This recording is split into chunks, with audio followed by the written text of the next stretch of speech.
Hello everyone, welcome back to another Doctor Who related video. In today's related video, we are finally finishing off the 7th Doctor era ranked. This is season 26. Here we go. Took us a little while. I mean, we did our original plan was, okay, we'll do one of these a week. It starts September 7th, and then we'll do the 14th and 21st, and we'll be done with it by then. Then we sort of said, actually, we can wait a month. Yeah, we can do it, yeah. So it was going to be 7th of each month, September, October, November. Here we are, January. Finally finishing it off. But didn't the Blu-ray come out in January? Yeah, it did. Because it was December, wasn't it? But then got delayed a little bit. So technically, we're the collection version. Yeah, of it. That's it. That's all good. It's all fine. And I mean, one of the McCoy seasons did spill out over into January, didn't it? 25, I believe.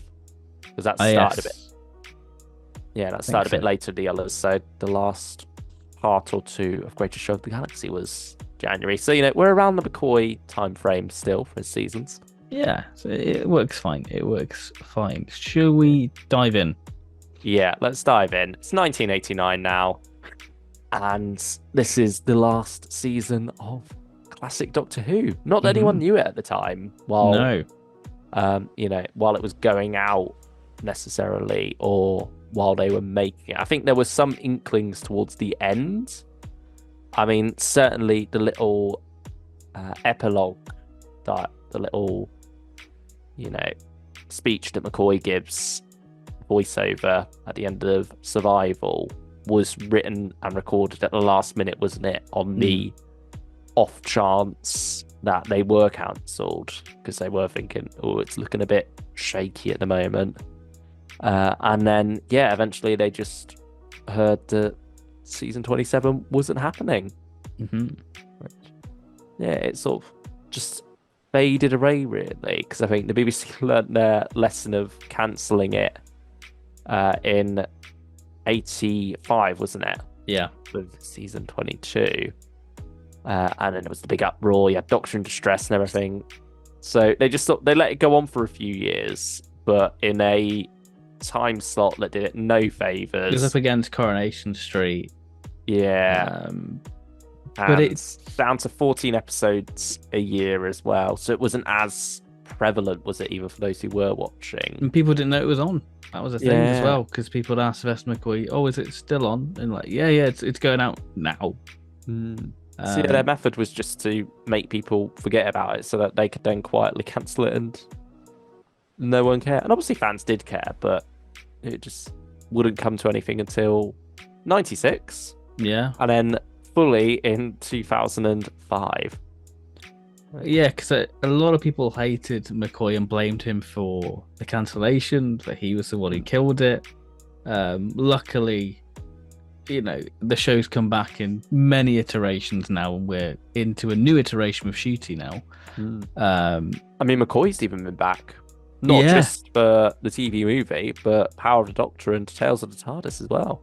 Yeah, and it's nice to see that his Doctor's had a bit of a renaissance, and I think season 26 kind of encapsulates, for me, the McCoy era, what I want from it, because I think this is my personal favourite of the three.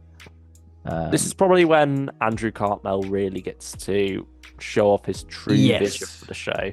Because 24, that was, all written and thrown together at the 11th hour. Some of it he wasn't even really involved in, like Time and the Rani. So 25 is when he was able to start getting his vision going and really exploring that, inviting writers along that he was like-minded with, that he got along with, and was able to share those ideas and share that vision. And then this is sort of like the coming to fruition of that, really, isn't it? Yeah. And you got Andrew Cartmel back from season 25, having come off with written Remembrance of the Daleks, here writing Battlefield, with a couple of returns, actually, because you got the Brigadier back, of course, and Jean Marsh, not playing Sarah Kingdom or Joanne. Not Pile of Ash. Is it Joanne or Joanna from the Crusade? Yeah, I think it's Joanna, isn't it? Yeah. It's been a while since I watched Crusades. She's playing Lady Morgana. or Morgan Le Fay. I love this sort of take of putting Doctor in Merlin. I think that's such a nice little twist.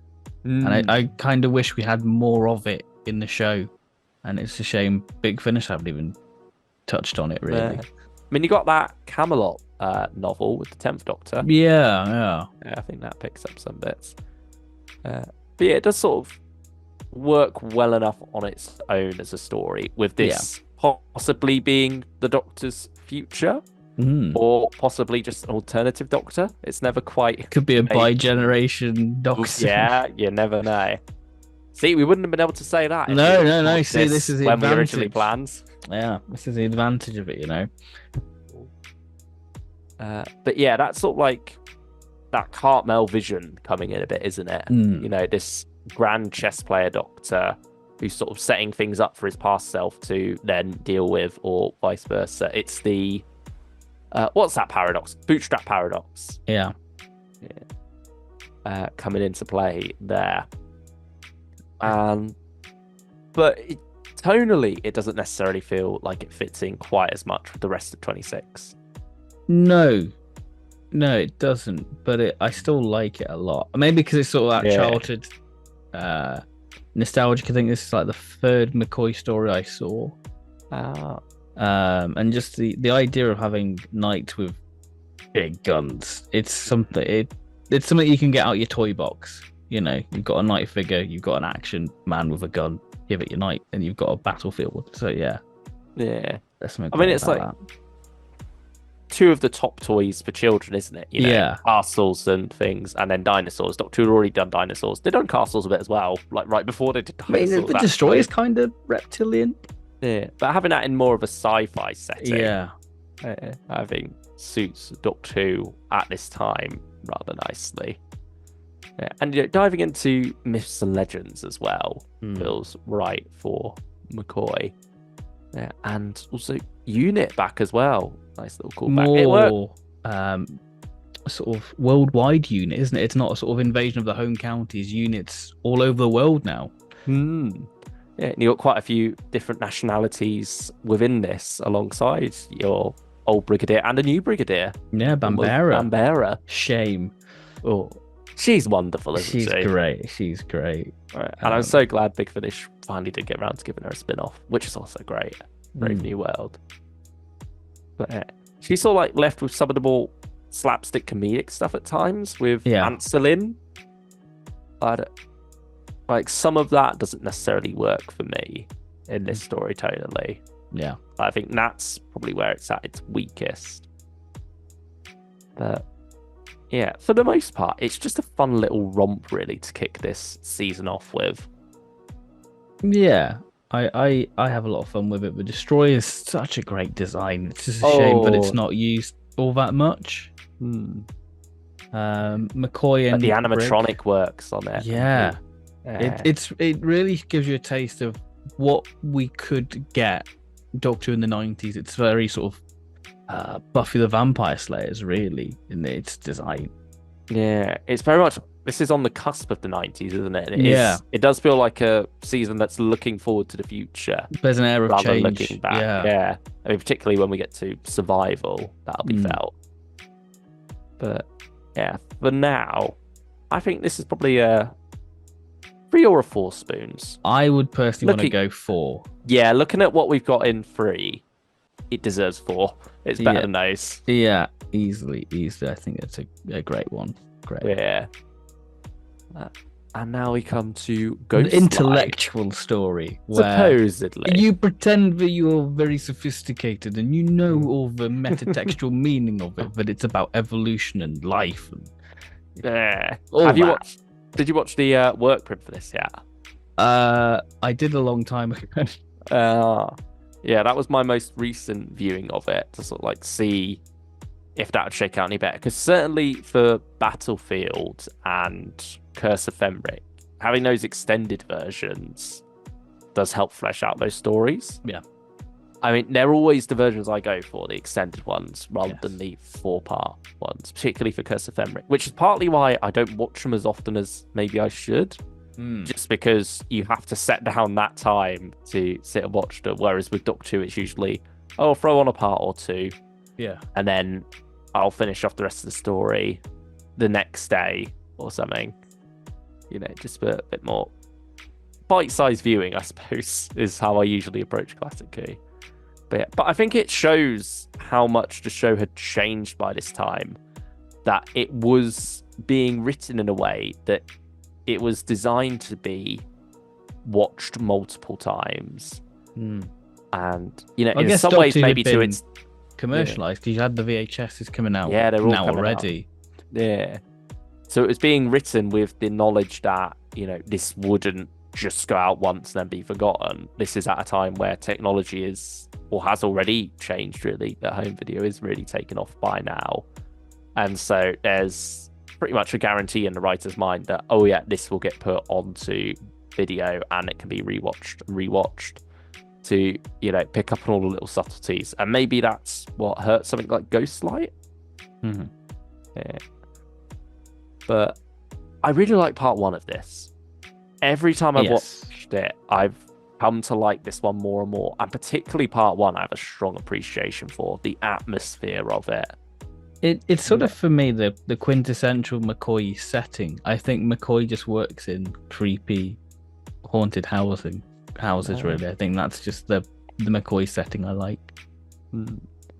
It's nice how it's tying into Ace's past as well.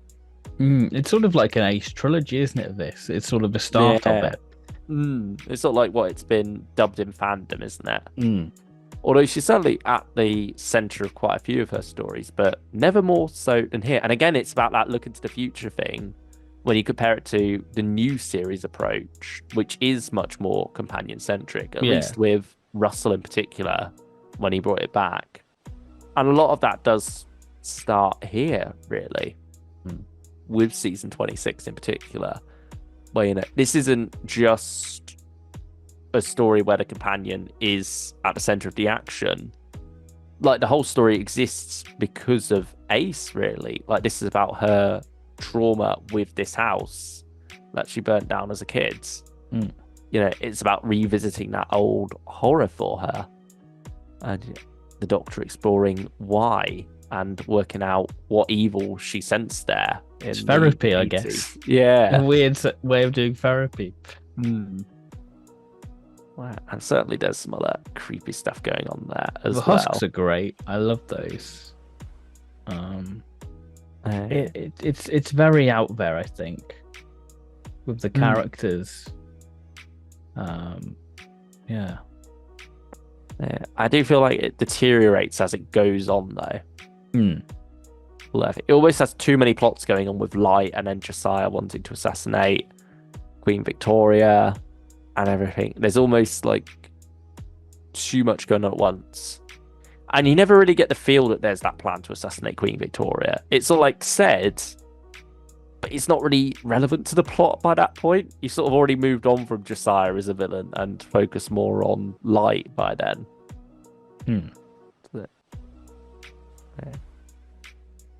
I'd probably 3 spoons for me. Yeah, I agree, because I think I prefer it to Happiness Patrol. I feel it is the weakest of this season, but yeah, definitely. It has a lot going for it early on, and I feel like that sort of deteriorates as it goes on, unfortunately.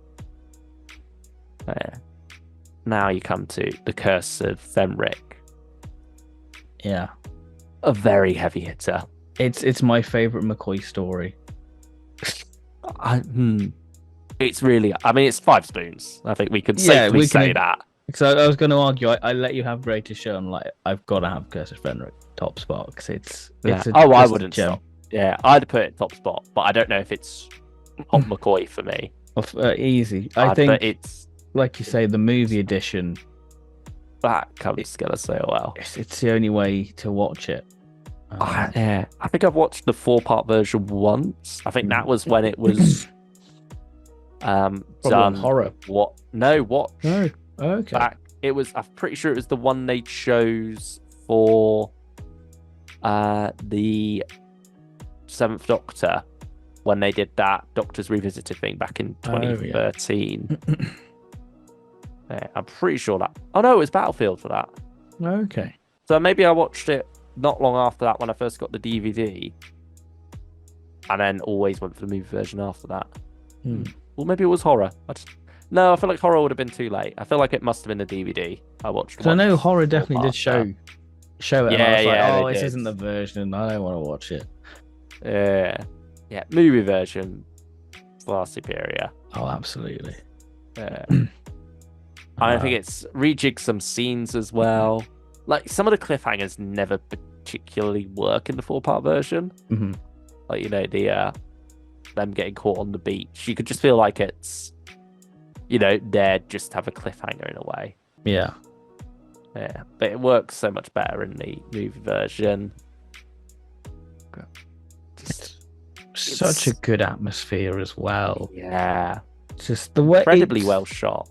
This is the thing with classic humor. It's got such an ambition, and it will take the show with those creative ideas, like just the way the hemovores are revealed slowly, and you see the dead sort of Russian soldier's body floating. Yeah, the hands. It's so classic monster reveal, and it's just like, this is Hinchcliffe. This is McCoy and Hinchcliffe era merged together, and it's a brilliant match. Fenric is a brilliant villain as well. Yes. Something truly to be feared. There's so much to love about this one. Ace as well, the journey she goes on through this, again, tying into her past, particularly with her mother. That's a pretty strong choice there to explore that within this arguably children's show at this point. I mean, it's inflammatory language. Yeah. Could upset certain fans, but I think, family show. It's coming of age, isn't it? Ace, I think. But I think for a family show to explore a family that is, much more at odds with each other, really. Yeah. Ace having such a strong reaction to her mum. Those complicated feelings all twisted together. It's wonderful to explore that, and then to have the one person she trusts seemingly betray her.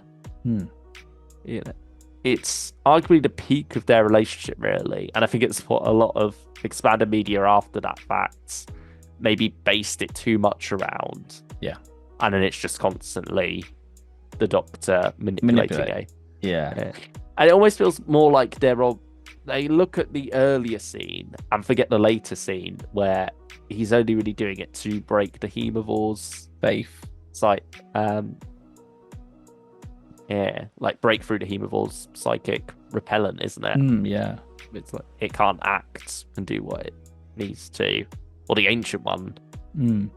Because Ace is holding him back. So it's more there for that. But then people sort of take that and think, oh, the 7th Doctor really did only pick up Ace from Iceworld just so he could do this later. And then that sort of is the version that a lot of expanded media runs with, really. But I think, this is the right balance of it for me. Like I say, like I say, the way it was filmed as well. Even the sort of graveyard. It feels like it's done on film. Yeah. It's videotape, but the direction has such ambition and quality. The fact that it's all able to be done on location, a lot of the shot choices, it's sublime stuff. It comes together so nicely. And I think as well, it being the final season of Classic Doctor and a story about faith, you could say it's sort of the creative team sort of hanging on to what faith they have, that come on, we can get through this. We can hang on and make this show work, because I think this is the show firing on all cylinders. It proves that there is life left in it. This story in particular,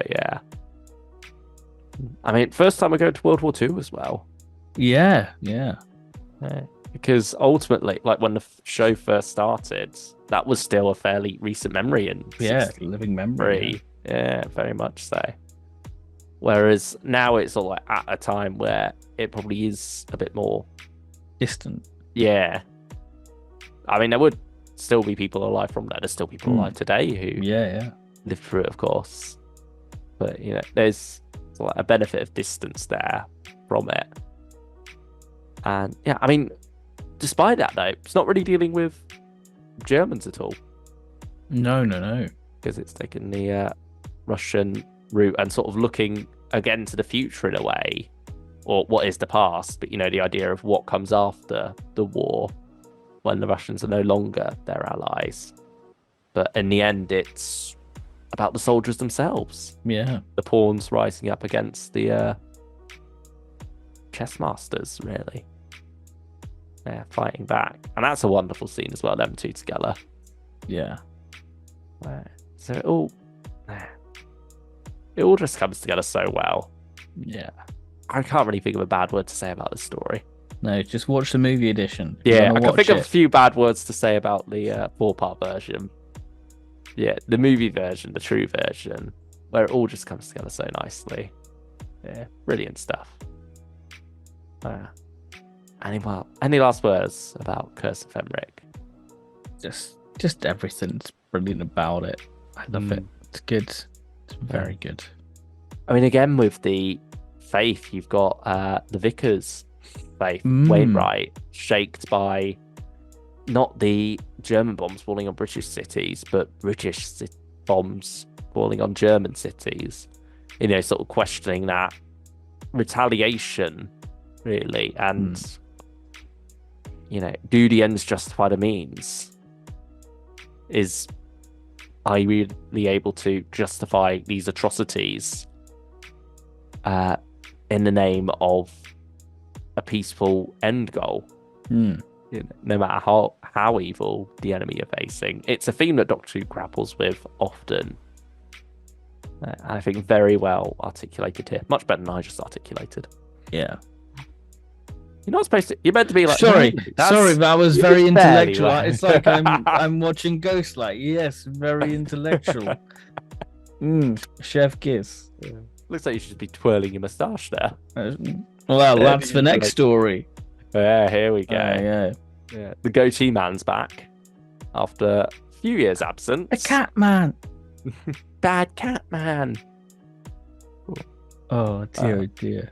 I mean, possibly Ainley's best performance in the role. I was going to say this is probably my favourite. Least pantomime. Yeah, I love that McCoy managed to bring out a bit more of an edge there. I think there is I don't want to say there's sort of a Pertwee Delgado dynamic, but there's something there what was kind of missing. It was kind of there in Legopolis.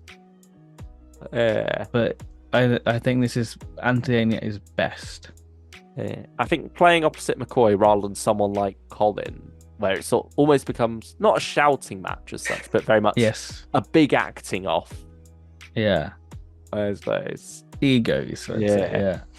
Whereas here, opposite McCoy, who is a bit more of a subtle performance, that more anger seething under the surface, that intensity there. I think he plays off that very well. And also, the way it's written to be a bit more mature and less pantomime now under Andrew Cartmel. Even though you've got the weird creative choice of having like how it's sort of shot with like the cheetah people on the horse. It's the person washing the car, and it just makes the cheetah person on the horse look massive, like it's a giant. Yeah. It doesn't quite translate when you go, oh, it's just a cheetah person on a horse. Yeah, it certainly does make them look much more menacing early on. Yeah, when they're unseen, really. Yeah, then it sort of becomes a bit slightly ridiculous when you do see them, and I think that's the thing. A lot of the visuals in this end up looking ridiculous. I mean, the infamous motorbike crash, the explosion. I mean, what do you think of this story as a story? I really like it. I think it's one of my favorite. It's definitely top 5 McCoy stories for me. I mean, there's only 12 of them. Yeah, so it's not really hard to say. But I love the sense of finality to it, and I love that you can see how Russell took the vision from it, having the TARDIS on this sort of estate. It does feel fit nicely as an end to the classic season when you have the new series to put it into perspective. Yeah. With that hindsight, it does neatly feel very much like a classic version of New Who, really. Yeah. It feels like a prelude to that. Again, you've got Ace coming back to her hometown. Yeah, this time in present day rather than back in Victorian times with Ghostlight. And for me, again, I quite like part one of this one. Yeah, like the build up to it. Again, the unseen threat. But I do feel like it's a bit scatterbrained after that. Like, okay. I think, I mean, part two again is an interesting one. It's mainly part three where it all just sort of doesn't quite come together for me, really. And then when it is over, it's just a bit like, oh, is that it? I don't really know like the end game for it. Yeah, it just feels like the plan. Yeah, it feels like it's building in part two, and it just sort of keeps going after that. It's like the Master's free now, but he doesn't really know what to do with that freedom. And I think that can work as a concept, but it just feels like the story doesn't know what to do with it either. And so it's like, oh, we'll have him take over a band of youths, and it just doesn't quite come together in the way that I feel it should. And I think it does let the story overall down. I don't think it's a bad story, but maybe not the weakest of 26 either. No, Ghostlight's definitely that. Yeah. But I'd put it on 3 spoons personally. I'd go 4 myself. I'll let you have 4. There we go. Yeah. So, season 26 overall. Yeah, here we go. The final bit of this tier list. It's one of the best seasons in Classic Who, isn't it? It's a pretty strong one. I think probably sometimes it helps when it's a shorter season. Because you can much more clearly define it. Yeah. Whereas when you look at some of the 60s seasons, there's so much going on in that. Sometimes like 3 different producers when you come to something like season 3, all creative shifts and such. Whereas this gets to be one creative team's vision throughout. But even then, I would say there's a bit of varying quality throughout this one. But yeah, probably another 4 spoons. Like again, looking at the spread, I mean, it's more or less the same spread that we got for 25. Yeah, pretty much. Yeah. I feel like with 2 stories in 4 spoons, it'd feel wrong putting it in 5 spoons. But at the same time, wrong putting it in 3 spoons. Yeah. So yeah, I think that works. I'm happy with that. Yeah. I mean, what would you rank the seasons individually? So like, what would be your top 3 McCoy seasons? All 3 of them. Best to worst. How would you? It's got to be 26, 25, 24. Yeah, I think I'd go the same. I think before this, I probably would have gone 25. Okay. But now having actually watched the Happiness Patrol, because it was the last McCoy for me to get to, I do think it lets 25 down overall and makes that one feel a bit more muddy tonally. Whereas I think season 26 is much more of a clearer vision. Even with Battlefield being different, I think it's well placed as the opener for that to work. It feels like your nice bit of fluff, your nice romp before you get to the serious stuff later. I think that works as a map of the season. Yeah, it's like a transitioning point, isn't it, really? Yeah. Whereas with season 25, you have Remembrance of the Daleks, which feels like, bam, this new, fresh start for the show. And then suddenly you're into Happiness Patrol, and it's like, oh no, we're back to how we were last season. And then sort of same with Silver Nemesis, really. But then it's by the time you get to the Greatest Show in the Galaxy, where, you feel like there's more of a... You're not quite back to Remembrance tone, though.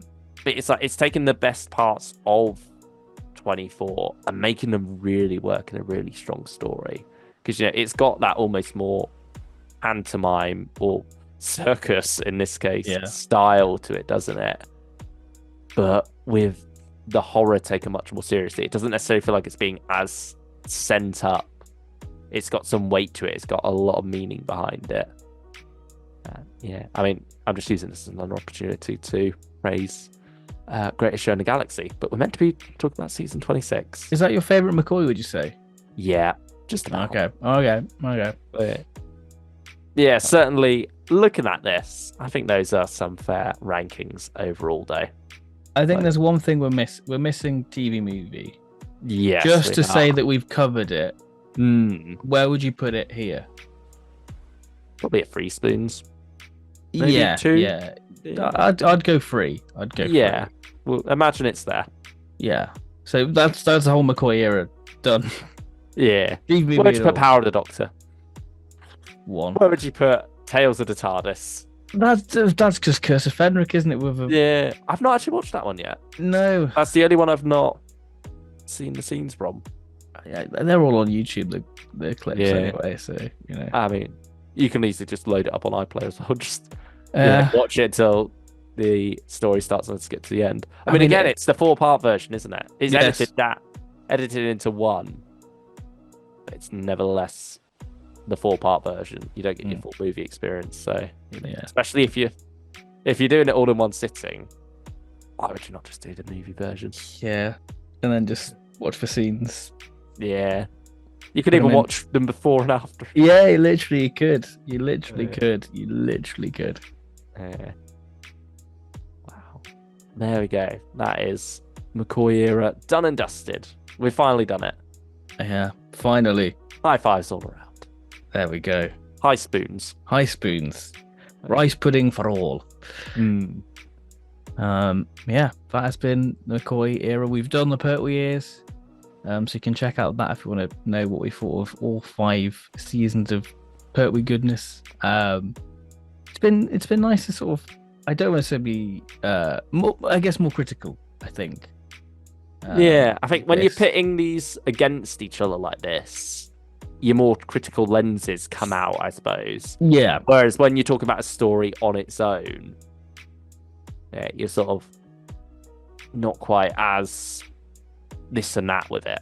You're not quite as pros and cons. It's been nice doing this. Good. It's been good. Took us a while. It's not that we weren't enjoying it. It's just lots of things happened. Yeah, a lot of things. Busy few months if you've been a Doctor Who fan. Yeah, we've had like a 60th anniversary, like we've hinted at all throughout this. We've had My Generation. We've got a new Doctor. It's all kicking off here. Yeah. Plenty more videos on all those things and more. I'm sure we'll do some other Doctor rankings in the future as well. I mean, it's 40 years of Colin, so maybe that could be the next one. Who knows? Could be the next one. We'll try. We'll look at it. We don't want to commit, but it's an idea. It's certainly, it's something we've got noted down to get around to. So, maybe we'll see you in March for that. Okay. We don't want to commit because we said we'd see you for this in September, then November. But here we are, January. McCoy is done and dusted, and the last day is out from Big Finish. So we'll be talking about that at some point as well. But take care of yourselves. Please do leave a like on this video if you've enjoyed it. If you've not checked out 24 and 25, kind of spoiled for you here a bit. It's there on down screen, below. but you want to know our thoughts on these stories? Yeah, you can see why they're placed in these places. Yeah, and some memories of the McCoy era as well. Yeah, we had a nice little chat about that before we dived in proper to 24. How we feel about McCoy and everything. So if you want all those thoughts, definitely check out 24. Yeah, and one final note: Dragonfire is the worst Sylvester McCoy story. We can agree on that. We can agree on that one. There we have it. There we go. Leave a comment below. Tell us we're wrong about Dragonfire if you want to. We won't read it. We'll ignore it if you say that. No. Please do. Share all your thoughts. Yeah. Yeah, we'd love to hear from some Dragonfire fans or fans of any of these stories, really. Yeah, let us know your favourite McCoy. Yeah. What's or your detractors favourite of the McCoy era. Yeah. Tell us why it doesn't work for you. Yeah. We're open to all opinions. And yeah, we'll see you next time. Goodbye, everyone. Bye-bye.